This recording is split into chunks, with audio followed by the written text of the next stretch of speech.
तर ध्यानाला बसणं याविषयी आपल्याकडे प्रचंड गैरसमज आहेत. आणि शिवाय बसलात का ध्यान लावून? मी म्हणते ते ऐकू कुठे येतंय? ध्यान लागलेलं असतं ना आपलं. अगं, ती ना जरा ध्यानच आहे.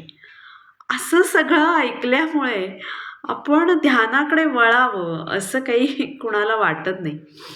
आणि शिवाय ध्यान, अध्यात्म, परमेश्वर हे सगळं रिटायर झाल्यावर किंवा वेळ मिळाला तर करायच्या गोष्टी आहेत असाही समज आहे.